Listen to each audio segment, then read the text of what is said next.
the channel. This is the lecture number 3 of the series. Last time हमने discuss किया था matrices की कुछ types, scalar matrices, diagonal matrices, identity matrices और उस पे कुछ क्वेश्चन भी किए थे। आज जो है हमारा नेक्स्ट टॉपिक देखेंगे। नेक्स्ट टॉपिक कुछ ऐसा है, सपोज हमारे पास दो मैट्रिसेस हैं A एंड B, ठीक है। मैं 2x2 मैट्रिसेस ले रहा हूँ, जैसे मैंने कहा हम स्क्वायर मैट्रिसेस पे ही फोकस करेंगे अब ज्यादा। तो ये हमारे पास दो मैट्रिसेस हैं। सपोज इसमें एलिमेंट है 1, इसमें 1, इसमें यहाँ सेकंड है 2, 2, यहाँ 3, यहाँ 6, यहाँ 7 और 4, ठीक है। दो मैट्रिसेस हैं। अब उन दो मैट्रिसेस को हम रिलेट करने की कोशिश करेंगे। जैसे मैंने आपको पहले कहा, मैट्रिसेस जो है नंबर सिस्टम की एक्सटेंशन है। मैट्रिसेस में multiple numbers, it is a collection of numbers, rectangular arrangement of numbers. तो जैसे आपके पास कोई भी दो नंबर्स हो, कोई भी आप दो रियल नंबर्स लीजिए A एंड B, आप दुनिया के कोई भी दो रियल नंबर्स लेंगे, उसमें ये तीन रिलेशन एग्जिस्ट करेंगे। या तो A जो है वो B से बड़ा होगा, या A जो है वो B से छोटा होगा, और या तो A और B दोनों बराबर होंगे। कोई भी दो रियल नंबर्स ले लिए अपनी मर्जी के, एक ले लीजिए 3 और एक ले लीजिए 7। तो इन तीन ही पॉसिबिलिटीज हैं जो एग्जिस्ट करती हैं। यहाँ पे क्या है, क्या 3 7 से बड़ा है? नहीं, तो ये पॉसिबिलिटी एग्जिस्ट नहीं कर रही। क्या 3 7 और ये दोनों इक्वल है? नहीं। बट थर्ड कंडीशन 3 7 से छोटा है, ये कंडीशन सेटिस्फाई हो रही है। तो कोई भी आप दो नंबर लीजिए रियल नंबर्स, ये प्रॉपर्टी एग्जिस्ट करेगी। या तो वो एक नंबर दूसरे से बड़ा होगा, या वो उसके बराबर होगा, या उससे छोटा होगा, ठीक है। बात रियल नंबर्स की हो रही है। आने वाले टाइम में इवन आपने 11th में देख लिया है कि अगर हम r की जगह c लेते हैं, कॉम्प्लेक्स नंबर की बात करते हैं, तो ये दोनों कंडीशंस जो हैं वो एग्जिस्ट नहीं करती, है ना। ये दोनों कंडीशन एग्जिस्ट नहीं करती। एक कॉम्प्लेक्स नंबर दूसरे से बड़ा है या छोटा है, इसकी बात हम नहीं कर सकते। सिर्फ हम इतनी बात कर सकते हैं कि वो दोनों बराबर है या नहीं। बिल्कुल सेम ही ऐसा केस मैट्रिसेस में है। मैट्रिसेस में भी हम ये नहीं कह सकते कि एक मैट्रिक्स जो है वो दूसरी मैट्रिक्स से बड़ी है, या एक मैट्रिक्स दूसरी मैट्रिक्स से छोटी है। बट हम किसकी बात कर सकते हैं?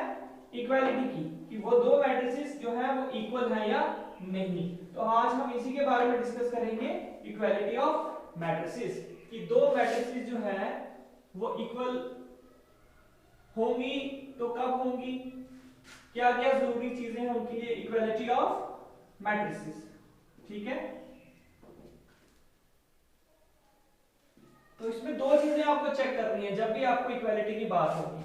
सबसे पहली बात, जो भी आप मैट्रिसेस ले रहे हैं दो A एंड B, सपोज हम मैट्रिक्स A जिसका ऑर्डर m क्रॉस n है, और मैट्रिक्स B जिसका ऑर्डर भी m क्रॉस n ही होना चाहिए, यही कंडीशन है।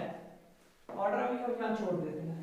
तो अगर हम दो मैट्रिसेस ले रहे हैं A एंड B, तो सबसे पहली बात हम उनकी इक्वालिटी की बात तभी कर सकते हैं जब order of A is equals to order of B होगा। अगर दोनों मैट्रिसेस का ऑर्डर सेम है तभी हम जो है इक्वालिटी की बात करेंगे, ठीक है। और सेकंड कंडीशन जो सबसे मेन है, हमें चेक कैसे कर रहे हैं कि मैट्रिसेस इक्वल है या नहीं। तो हम क्या करेंगे, दोनों मैट्रिसेस की हम कॉरेस्पॉन्डिंग एलिमेंट्स को चेक करेंगे। अब ये कॉरेस्पॉन्डिंग एलिमेंट्स क्या होते हैं? इस मैट्रिक्स का A11 और इस मैट्रिक्स का जो पहला एलिमेंट होगा उसको हम कैसे लिखेंगे? A की जगह हम B लिख देते हैं ना, इट इज अ नोटेशन। तो A11 क्या है? इसका पहला एलिमेंट, और B11 इस मैट्रिक्स का पहला एलिमेंट। तो ये जो एलिमेंट्स आपस में क्या है? कॉरेस्पॉन्डिंग एलिमेंट्स हैं।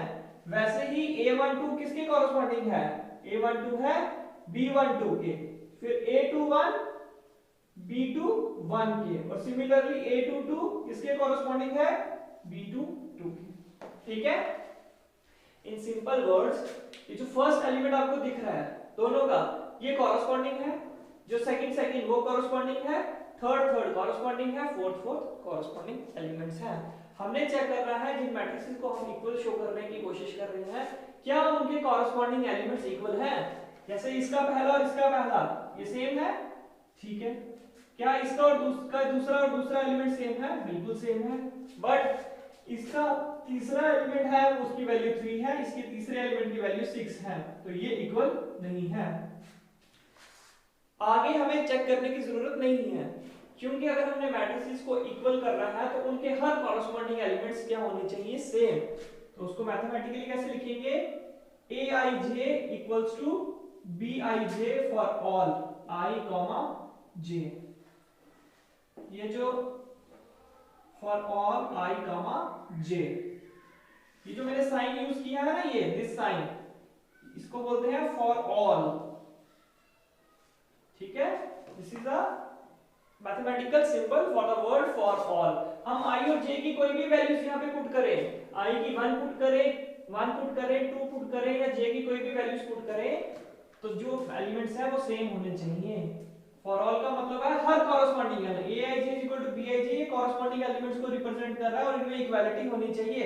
लेकिन कोई एक एलिमेंट या दो नहीं, सारे के सारे एलिमेंट सेम होने चाहिए, पहला भी, दूसरा भी, तीसरा भी और चौथा भी। ठीक है, डेफिनेशंस भी आपकी स्क्रीन पे है, तो आप ये नोट कर लीजिए। अब हम इस पे एग्जांपल देखते हैं, आपको और क्लियर हो जाएगा। एक एग्जांपल तो already we have discussed. Suppose एक मैट्रिक्स ये लेता हूं मैं 1 2 3 4, ठीक है, और दूसरी मैट्रिक्स में ये लेता हूं 1 2 3 4 5 6। तो क्या आप बता सकते हैं ये दोनों मैट्रिसेस इक्वल है या नहीं है, बता सकते हैं। आप देखिए कि जो मैट्रिक्स A है इसका ऑर्डर क्या है, इसका ऑर्डर है 2 क्रॉस 2, और इस मैट्रिक्स का ऑर्डर क्या है B का, कितनी रोज है इसमें 1 and 2 और कॉलम्स 1 2 and 3 कॉलम। इस मैट्रिक्स का ऑर्डर है 2 क्रॉस 2 और इस मैट्रिक्स का ऑर्डर है 2 क्रॉस 3। तो पहली कंडीशन जो इक्वालिटी ऑफ मैट्रिसेस में देखी जाती है कि मैट्रिक्स के ऑर्डर क्या होने चाहिए, सेम। तो क्या ऑर्डर सेम है, नहीं है। तो जब ऑर्डर सेम नहीं है तो we can not talk about equality, A और B की इक्वालिटी की बात हम नहीं कर सकते। इनफैक्ट हम ये भी नहीं लिख सकते A is not equals to B, this is wrong to say, ये चीज हम नहीं लिख सकते। ये तब लिख सकते हैं अगर ऑर्डर सेम हो बट ये कंडीशन सेटिस्फाई ना होती हो। अगर उनका ऑर्डर ही सेम नहीं है तो हम लिखेंगे A and B, we cannot talk about equality of A and B। ठीक है, तो सबसे पहले जो भी हम क्वेश्चन होगा उसमें हम पहले ऑर्डर को डिस्कस करेंगे। अब इसको देख लीजिए 4, ठीक है। आप बताओ ये एग्जांपल 2 आ गई, पिछली 1 थी। क्या ये दोनों मैट्रिसेस इक्वल है? तो पहले हम क्या चेक करेंगे, दोनों का ऑर्डर सेम है, यस दोनों का ऑर्डर सेम है। क्या इनके सारे कॉरस्पॉन्डिंग एलिमेंट सेम है, यस ये दोनों सेम है, ये दोनों सेम है, ये दोनों सेम है और ये दोनों सेम है। तो कॉरस्पॉन्डिंग एलिमेंट सेम है, सो A is equals to B, therefore A equals to B as Aij equals to Bij for all I, j। ठीक है, ठीक है। तो इसके बेस्ड इक्वालिटी ऑफ मैट्रिसेस के बेस पे कुछ क्वेश्चंस हैं आपकी टेक्स्ट बुक पे एनसीईआरटी की, तो वो हम देख लेते हैं। जो एनसीईआरटी टेक्स्ट बुक फॉलो नहीं कर रहे हैं उनके लिए ये एग्जांपल्स हो सकती हैं, just to clear the concepts. ठीक है, जैसे एक्सरसाइज आपकी कौन सी चल रही है, एक्सरसाइज 3.1। तो कुछ क्वेश्चंस हमने देख लिए हैं, कुछ क्वेश्चंस हम और देखेंगे। जैसे क्वेश्चन नंबर है, क्वेश्चन नंबर आपका आ जाएगा क्वेश्चन नंबर 6, क्वेश्चन नंबर 6। क्या क्वेश्चन है आपकी स्क्रीन पे है, आपको कहा गया है find the values of x, y and z from the equation 4 3x 5 equals to, this is equals to yz 1 5, yz 1 5।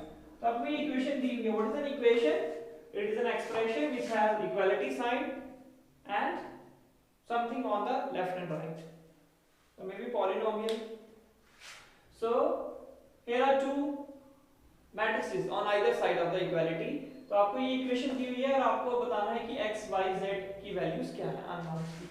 तो आप लिखेंगे, आपको दिया गया है कंडीशन ये दोनों इक्वल है और हमें पता है कि अगर दो मैट्रिसेस इक्वल हैं दिस इंप्लाइज, इसका क्या मतलब है, आपको मैट्रिसेस इक्वल शो नहीं करनी, वो ऑलरेडी शो की गई है, आपको उसके बेस पे कुछ ऑब्जर्वेशंस करनी है। तो अगर आप देखें अगर ये मैट्रिसेस इक्वल हैं तो इसके मतलब इसके corresponding elements are same. Corresponding elements कौन से हुए, इसका पहला एलिमेंट है 4, तो वो किसके बराबर होगा, इसका फर्स्ट एलिमेंट और वो है y, ठीक है। फिर इसका सेकंड एलिमेंट कॉमा 3, ये किसके इक्वल होगा, कॉरस्पॉन्डिंग एलिमेंट z के। उसके बाद x किसके इक्वल होगा, कॉरस्पॉन्डिंग एलिमेंट 1 के। और 5 और 5 तो इक्वल है, यहां से हमें कुछ नहीं मिल रहा, we were interested in x y और z की वैल्यूज में। तो वैल्यूज मिल गई, x कितना आ गया 1, y कितना आ गया 4 एंड z कितना आ गया 3। ठीक है, x y z मिल गया हमें। तो कैसे मिला, हमने इक्वालिटी ऑफ मैट्रिसेस को यूज किया। x y हमने देखा मैट्रिसेस इक्वल है तो उनके कॉरस्पॉन्डिंग एलिमेंट सेम है, पहला एलिमेंट पहले के बराबर, दूसरा दूसरे के बराबर और तीसरा तीसरे के बराबर। ठीक है, पॉज करके आप नोट डाउन कर लीजिए, इजी सा क्वेश्चन था बड़ा। इसी को हम थोड़ा सा एडवांस करेंगे। ठीक है, ये फर्स्ट पार्ट था क्वेश्चन नंबर 6 का, क्वेश्चन नंबर 6 का सेकंड पार्ट। अब इक्वेशन थोड़ी सी चेंज हो गई है, उसमें दिया है x plus y plus z, then x plus z, then y plus z। ये पहले मैट्रिसेस के एलिमेंट्स हैं। This is equals to a matrix 9 5 7, 9 5 and 7। ठीक है, तो इसे हम करें आगे।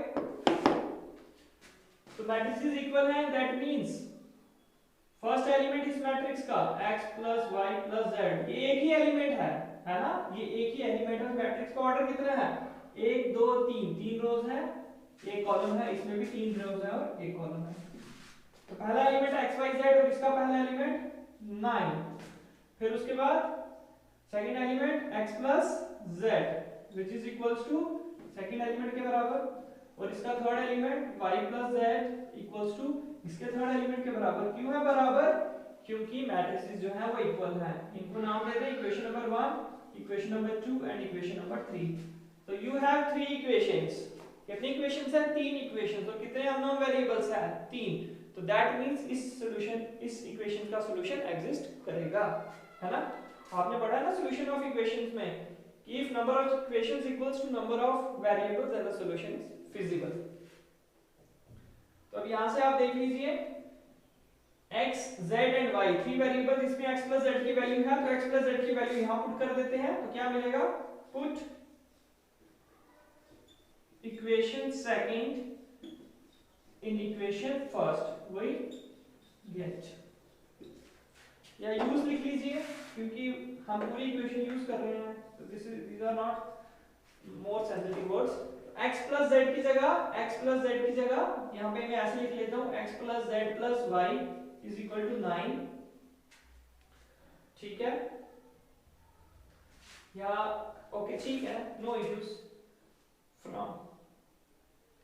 पहले हम इसको रीअरेंज कर लेते हैं यहीं पे, और x plus z plus y, just question को इजी करने के लिए मैं इसको 1 नाम दूंगा। ठीक है, तो क्या हो जाएगा, मैंने रीअरेंज किया, कम्यूटेटिव लॉ फॉलो किया। जो y plus z है उसमें z को पहले लिख लिया, y को बाद में लिख लिया। ठीक है, these are real number, so commutative law holds y plus z is same as z plus y। तो मैंने ऐसे कर लिया, वो क्यों, ताकि आपको थोड़ा देखने में रिप्रेजेंटेबल लगे। अब सेकंड इक्वेशन को फर्स्ट में यूज कर रहे हैं, x plus z, यहां लिख देंगे x plus z की जगह क्या आ जाएगा, 5 plus y equals to 9 आ गया, और y कितना आ गया, 9 minus 5। 5 यहाँ प्लस का है, इक्वेशन के राइट साइड में जाएगा तो माइनस का हो जाएगा। तो y equals to 9 minus 5 that is 4। तो you have the value of y। y की वैल्यू आ गई आपके पास। अब आपको क्या चाहिए, x and z। तो क्या हम y की वैल्यू सेकंड और थर्ड में पुट करें तो क्या मिलेगा, put y equal to 4 in equation third, क्योंकि वहां पे दो वेरिएबल्स हैं, एक वेरिएबल है y, एक z। y हमें पता है तो y की वैल्यू 4 पुट कर दी, plus z equals to 7। This implies z कितना हो जाएगा, 7 माइनस 4। 7 4 यहां आ गया माइनस का, व्हिच इज इक्वल्स टू 3। तो z कितना आ गया, z आ गया 3। ठीक है, तो y की वैल्यू भी आ गई, z की। अब हमें किसकी वैल्यू चाहिए, हमें चाहिए x की वैल्यू। तो x की वैल्यू सेकंड इक्वेशन से निकाल सकते हैं, z की वैल्यू पुट करके। z की वैल्यू है, आप इसको नोट डाउन कर लीजिए, मैं इसी में चेंजिंग कर रहा हूं। तो put z equals to 3 in equation second, we get second क्या है, x plus z। So we have x plus 3 is equals to 5, तो क्या हो जाएगा x equals to 5 minus 3, therefore x equals to 2। तो हमारे पास तीनों वेरिएबल्स आ गए x, y and z। Hence x कितना है 2, y कितना है 4 एंड z इज 3। आप वेरीफाई भी कर सकते हो, कैसे? x plus y plus z 9 आना चाहिए, तो तीनों को सम करो, 4 plus 2 6 plus 3 9, तो पहला ठीक है। x plus z 5 आना चाहिए, 3 plus 2 5 और दूसरा 4 plus 3 7 आना चाहिए थर्ड इक्वेशन में। तो समझ आया? मेन क्वेश्चन में जो है इनकॉर्पोरेट किया हुआ था लीनियर इक्वेशंस का question, solution of linear equations, system of linear equation. तो तीन इक्वेशंस हमें मिली, पहला एलिमेंट पहले के बराबर, दूसरा दूसरे, तीसरे के। यहाँ पे तीन वेरिएबल्स हैं और तीन ही इक्वेशंस हैं। हमने इक्वेशन सेकंड को पहले फर्स्ट में यूज किया तो y की वैल्यू मिली, फिर y की वैल्यू को हमने इक्वेशन नंबर थर्ड में यूज किया तो z की वैल्यू मिली, फिर z की वैल्यू हमने इक्वेशन सेकंड में पुट की तो x की वैल्यू मिली। ठीक है, कोई डाउट? ठीक है, क्लियर है? एक और प्रॉब्लम देखें, एक और प्रॉब्लम देख लेते हैं। Equality of matrices, I hope आपको क्लियर हो गया होगा। एक छोटी सी प्रॉब्लम और देख लेते हैं, इजी सी। क्वेश्चन नंबर है आपका 9। क्वेश्चन नंबर 9 में आपको दिया गया find the values of a, b and c। तो दिया गया है a minus b, then 2a plus c, 2a minus b, 3c plus d, this is equals to minus 1 5 minus 1 5 0 and 13। तो ये आपको दिया हुआ है, ठीक है, ये दिया हुआ है। तो आपको unknowns a, b, c and d की वैल्यूज को फाइंड आउट करना है। तो दो मैट्रिसेस हैं इक्वल हैं, that means this implies first element equals to इसका पहला एलिमेंट इसके पहले एलिमेंट के बराबर होगा, इसका दूसरा एलिमेंट